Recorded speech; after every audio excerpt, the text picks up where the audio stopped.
Pasca mengikuti Piala Asia Senior dan U23, Sinteyong tentu saja langsung mengalihkan fokus ke ajang kualifikasi Piala Dunia 2026, di mana target meraih minimal 4 poin harus bisa dicapai untuk memastikan lolos ke round 3. Nah, setelah kemarin Coach Shin memanggil 22 nama, pada awal Juni nanti Timnas akan melakukan uji coba melawan Tanzania sebagai ajang persiapan. Dan setelah itu muncul kabar jika PSSI telah mengirim surat kepada Federasi Thailand perihal ajakan pertandingan persahabatan. Memang isu ini mulai mencuat ketika Pak Erick Thohir bertemu Madam Pang beberapa hari yang lalu. Namun belum bisa dipastikan laga ini jadi atau tidak. Sebab selain pihak Thailand yang belum memberikan jawaban, jadwal pertandingan ini juga akan disesuaikan oleh hasil Indonesia di round 2 nanti. Di satu sisi, tim-tim ASEAN lainnya, terutama Vietnam menyarankan Thailand untuk menolak uji coba tersebut karena dinilai terlalu jomplang. Akan tetapi semua juga tahu kalau Thailand bukan negara yang secemen itu.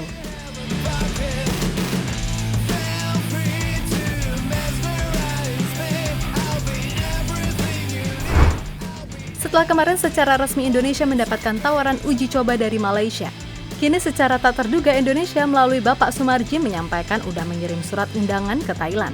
Akan tetapi undangan tersebut masih belum mendapatkan jawaban. Dan kalaupun itu disepakati, jadwalnya harus menyesuaikan dengan Indonesia antara lolos atau tidak di round 2 ini.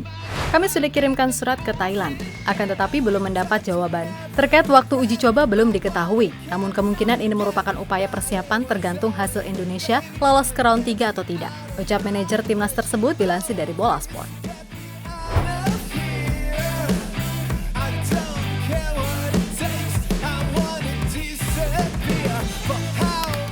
Yap, tentu saja, meskipun sama-sama ASEAN, namun Thailand emang punya level yang beda dibandingkan dengan tim-tim macam Vietnam apalagi Malaysia. Hal itu bisa dilihat dari kualitas permainan yang mereka bangun, serta kualitas liga mereka yang masuk 10 besar di Asia. Membuat para pemain Thailand, seenggaknya, cukup bisa melawan bila main di level Asia. Dan itu mereka tunjukkan di Piala Asia level senior, tak kalah berhasil lolos ke 16 besar dengan status runner-up setelah meraih kemenangan melawan Kyrgyzstan dan imbang melawan Oman, serta tim kuat Arab Saudi. Sebelum akhirnya kalah 2-1 melawan Uzbekistan di 16 besar. Selain itu, di kualifikasi Piala Dunia, Thailand juga masih punya peluang lolos karena hanya terpaut 3 poin dari China di posisi kedua grup C. Bahkan tim Gajah Putih juga sempat menahan imbang Korea Selatan 1-1 di kandang sendiri. Intinya, Thailand tetaplah tim yang gak bisa dianggap sepele. Lagi pula, Indonesia juga belum pernah kan melawan Thailand dengan skuad yang sekarang, jadi ya gak ada salahnya kan?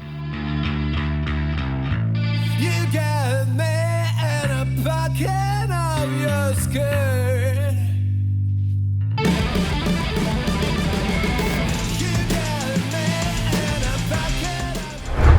Lebih lanjut, Thailand sendiri kini menganggap Indonesia yang sekarang adalah tim yang kuat. Hal itu tak terlepas dari program naturalisasi yang terus berjalan. Yap, saat ini sendiri PSSI sedang ngebut untuk mengurus proses 3 pemain baru, yakni Martin Pois, Kelvin Verdong, dan Jens Raven. Belum nanti kalau ada gerbong-gerbong lainnya dari grade A, seperti Jairo, Michel Gers, Kevin Dix, Ole Romeni, Eliano Reinders, hingga Emil Audero. Maka nggak heran kan kalau Thailand pernah dikabarkan meminta Indonesia keluar dari ASEAN. Karena jika full squad, Indonesia ini beneran udah macam tim Eropa, bukan Asia apalagi ASEAN. Meskipun begitu, Thailand sendiri tetap berusaha respect dengan Indonesia, dan mereka pun secara tegas menganggap Indonesia adalah rival utama mereka di ASEAN, bukan Vietnam lagi. Timnas Vietnam sudah kadaluarsa, saat ini berubah menjadi tim biasa saja. Berbeda dengan Indonesia yang semakin kuat, mereka tersingkir lebih awal dari Piala Asia dan mereka juga berisiko tersingkir dari 100 besar FIFA untuk pertama kalinya dalam 6 tahun terakhir. Tulis media Thailand, Sport Through It.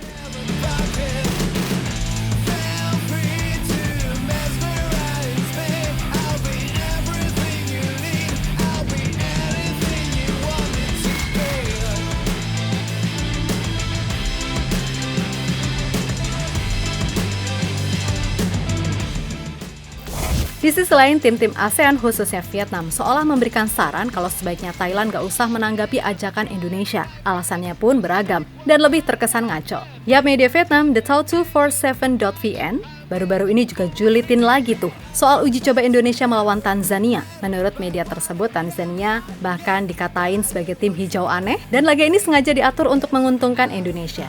Timnas Indonesia akan melakoni laga persahabatan melawan tim asal Afrika, sebelum tampil di 2 laga terakhir putaran kedua kualifikasi Piala Dunia 2026. Indonesia memilih pasukan hijau yang sangat aneh sebelum kualifikasi Piala Dunia 2026. Awalnya Malaysia mencoba berkomunikasi dengan Indonesia untuk menggelar laga uji coba. Namun skuad Garuda memilih lawan yang relatif tidak dikenal supporter. Meski hanya sedikit orang yang mengetahuinya, Tanzania memiliki peringkat FIFA yang impresif, peringkat 119 dunia, sedangkan Indonesia hanya peringkat 134. Disetting menjadi laga persahabatan berkualitas yang membantu pelatih Sinteyong dan timnya melaju dengan momentum paling sempurna sebelum 2 pertandingan terakhir. Tulis the247.vn. Hade, udah diajar 3 kali beruntun masih aja julid ya media dari negeri Suju Tangguyen tuh. Gak tau lagi deh, tapi ya udah biarin aja, gak penting juga.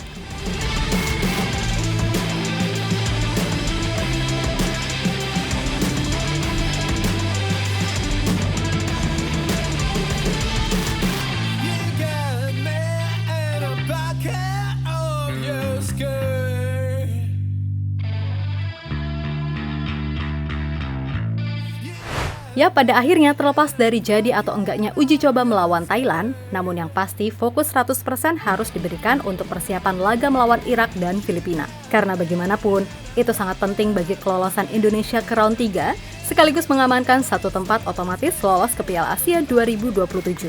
Jadi mudah-mudahan, pemain seperti Martin Poyes dan Kelvin Verdong bisa clear urusannya tepat waktu. Lalu Elkan juga mudah-mudahan menemui titik terang dari masalahnya dengan Koshin atau federasi. Dan juga harapannya bisa lolos ke round 3, sehingga makin meyakinkan para pemain grade A lainnya untuk join. Dengan begitu, impian ke Piala Dunia kayaknya sih gak mustahil buat dicapai, dan semoga aja bisa ya. Amin.